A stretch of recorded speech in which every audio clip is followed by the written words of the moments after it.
my name is Phil Beck and the Rabbi from Another Planet. Please like, share, and subscribe. Ring the little bell so you're notified when new videos drop. And please comment. I'm really enjoying commenting. I just found a gazillion comments in spam in YouTube. I didn't know what they're... So I spent a lot yesterday replying to people from like 4 or 5 months ago. I do apologize. I will try and reply to you quicker. But please, like, share, and subscribe. Oh, definitely share, because I am in Facebook jail again. Ugh, I don't know how. I don't think I did anything wrong. I don't even have a clue this time what happened. But I'm in Facebook jail till December 31st or January. I can't remember. But if you can share, that'd be really helpful. Nothing really helpful. It'll be getting me out and having to go to this wedding tonight. I am feeling very Scrooge. This is a review for A Christmas Carol.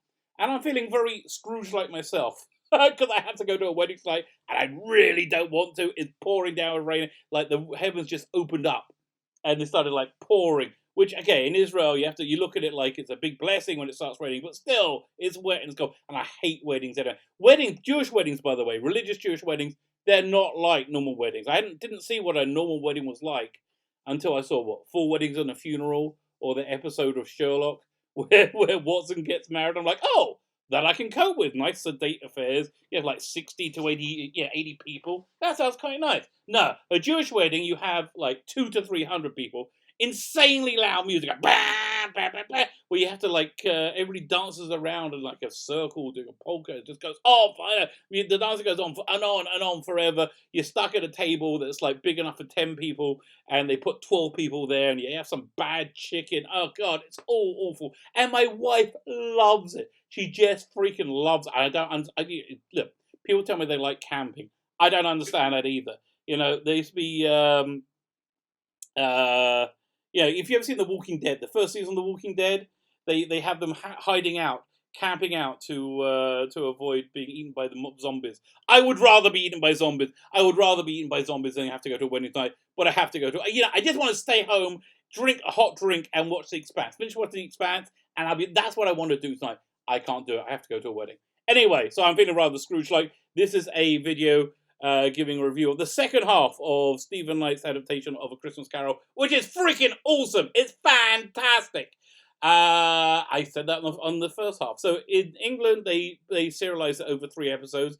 In America, on FX, they had it as one 3-hour movie. I got about an hour and a half into it on my first sitting. So this is essentially the second half.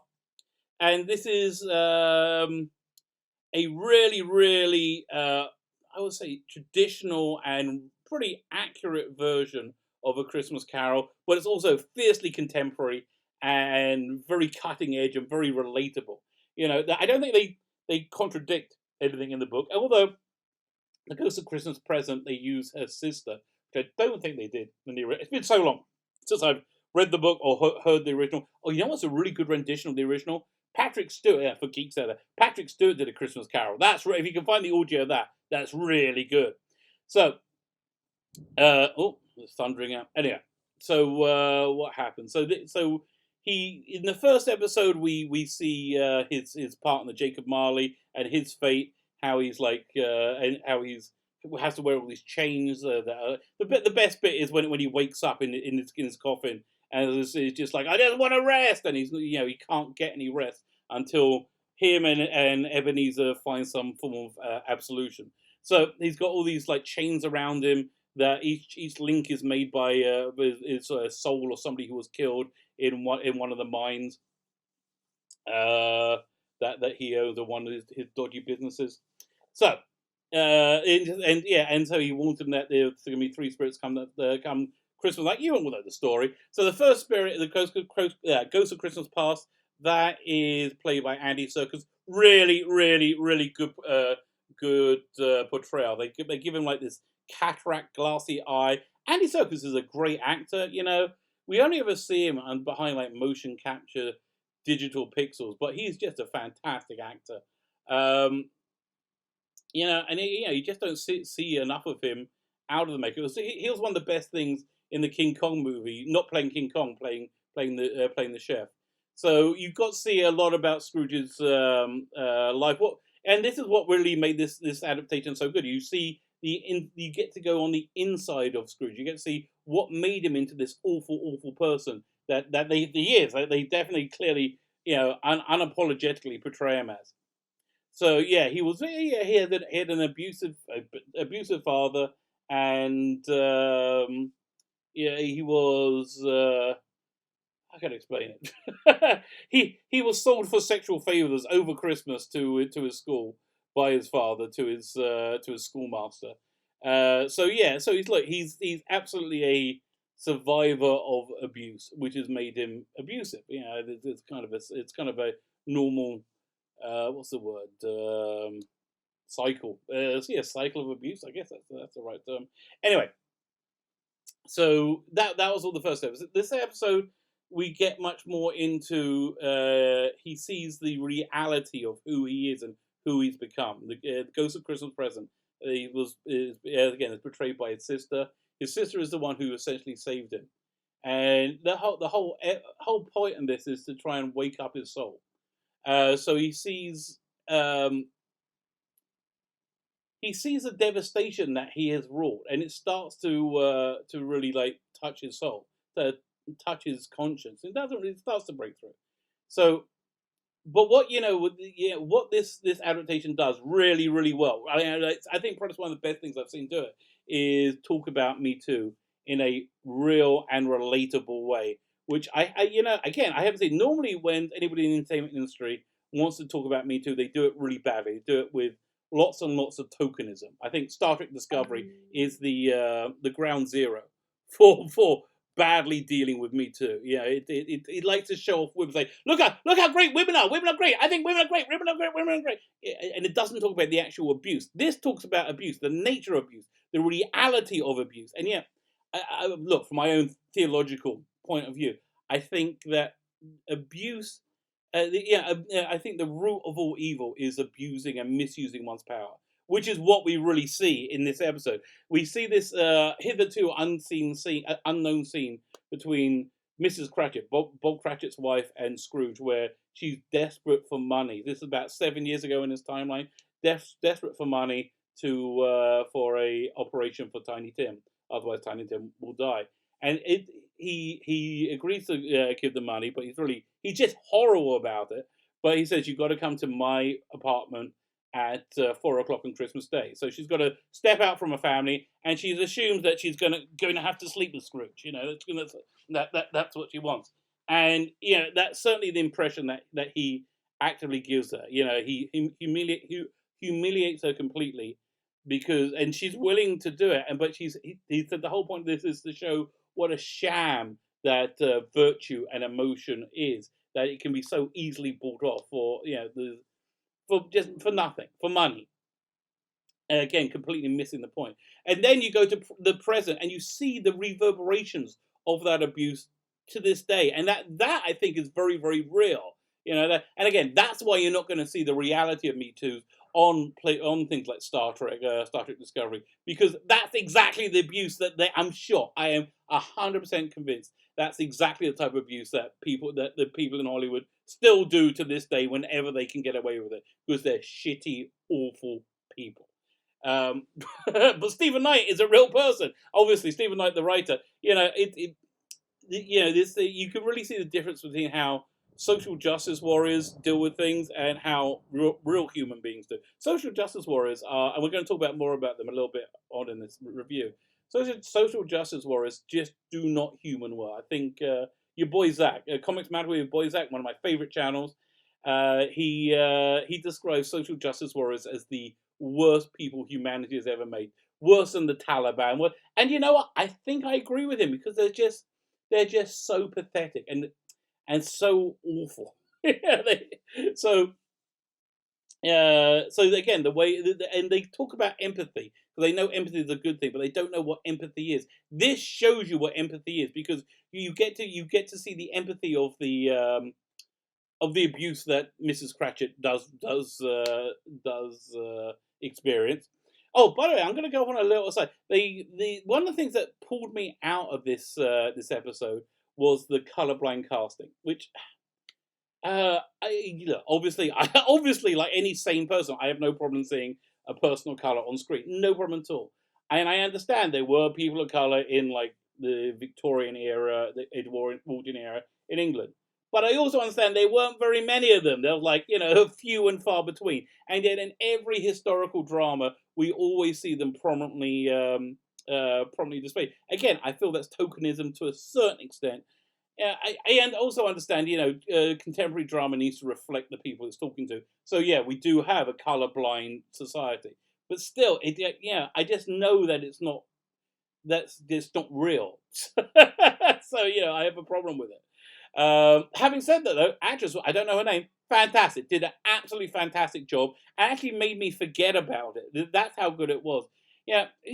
I think there were probably more Jews in like England at the time than black people, and yet, can you imagine in every historical drama, there's always Jews popping up. You have a Jack the Ripper TV show, and suddenly there's a bunch of Jews in it. Although there were Jews in the Jack the Ripper story. Actually, as an aside, you could do it if you ever read Alan Moore's From Hell. There's this really cool scene. I think at the night of the first murder, coinciding with the first murder, Mrs. Hitler conceives her baby, the baby that will grow up to be Adolf Hitler, and she has this dream of like she sees all the Jews in Europe and they're like the synagogue doors opening and blood pouring out and drowning them all. It was just a really fantastic scene. So I guess if you did Jack the Ripper, you could put it in there organically. But again, that's what I'm just saying. If you saw like any historical drama and there keeps being a rabbi pop up, I would say that's a bit weird. And you know what?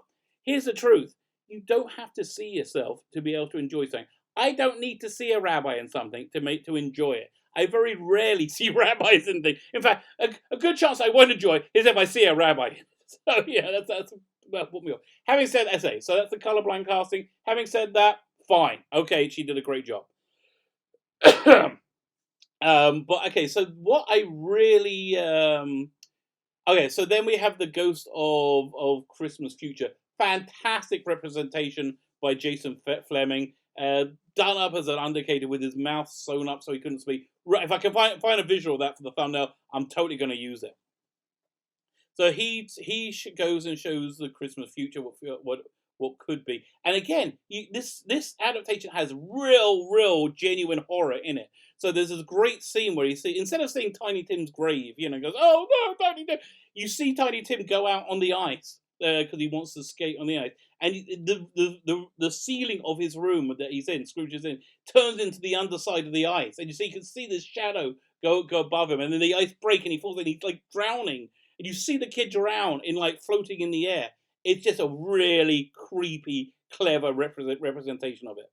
I think one of my only real complaints is the turn at the end. The turn at the end where Scrooge embraces life, embraces emotion, embraces connection.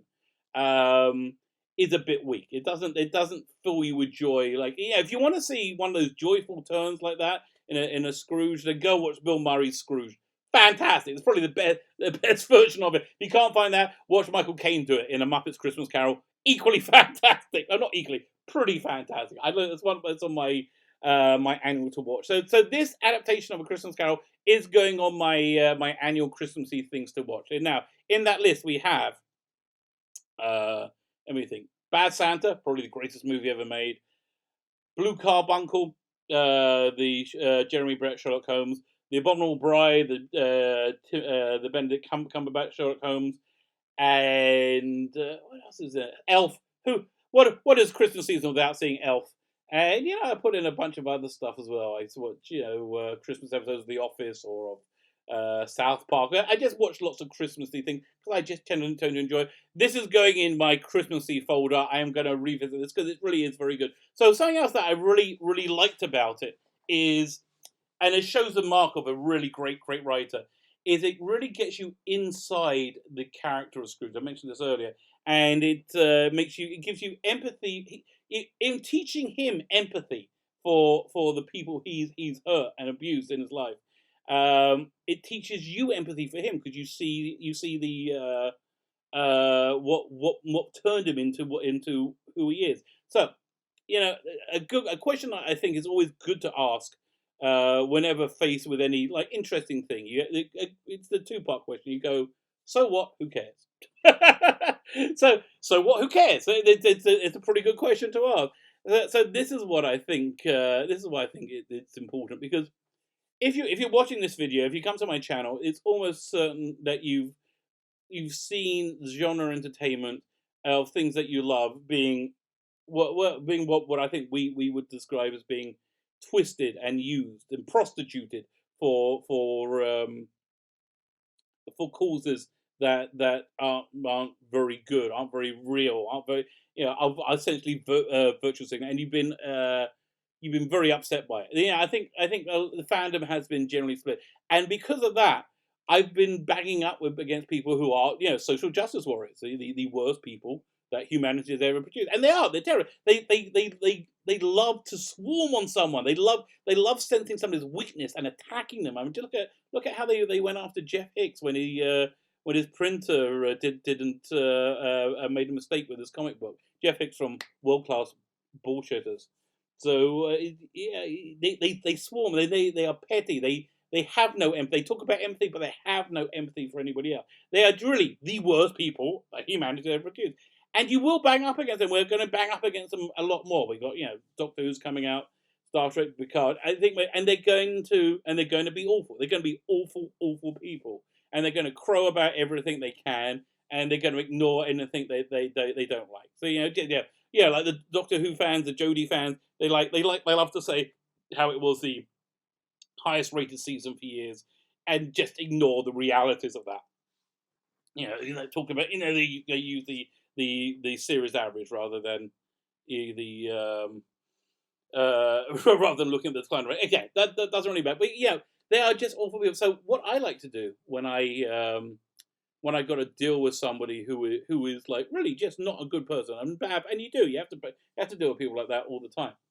What I like to do is I try to view them as a soul. I think people are all intrinsically good. Intrinsically want to be good and want to be better, want to be helpful, want to connect.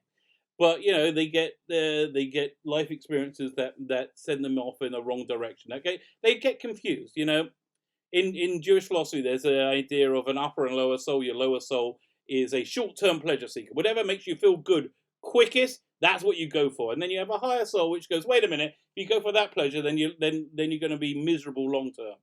So that's the dichotomy. So all these people that you're going to come up against that are going to do shockingly terrible things, that just be horrible. Just like this show shows you, you got to just view them as a soul, view them as a human being. You even say look what on earth happened to, and this doesn't excuse the terrible things they do, but you got to just remember, look what happened to make them, think about what happened to make them into this awful person, and have real pity for them. That's what empathy is. Have genuine pity for them. People like to say, to win arguments, I pity you. No, I'm talking about genuine. Have genuine pity for somebody that they're so broken and so twisted they're doing this terrible thing. And I think that's really, more than anything else, what this version of A Christmas Carol gives us. It gives you a real insight into the cycle of abuse, the cycle of what turns a child into an evil person. What turns somebody into somebody who embraces evil. And again, I would say, this adaptation really highlighted what I think is, again, the root of all evil, which is abuse of power. So, my name is Phila Beckin, the Rabbi from Another Planet. Please like, share, subscribe, comment. Let me know what you think, because I really, really like this one, and I really want to know what you think. If you hated it, let me know. I like. By the way, I just found yesterday on YouTube like a gazillion million comments in a spam folder, which I didn't know existed. So I spent all day replying to them yesterday. I will reply to you quicker. Please like, share, and subscribe. Please do share. I'm in Facebook jail, so that'd be really helpful for me. And have a great day. Thank you so much for listening.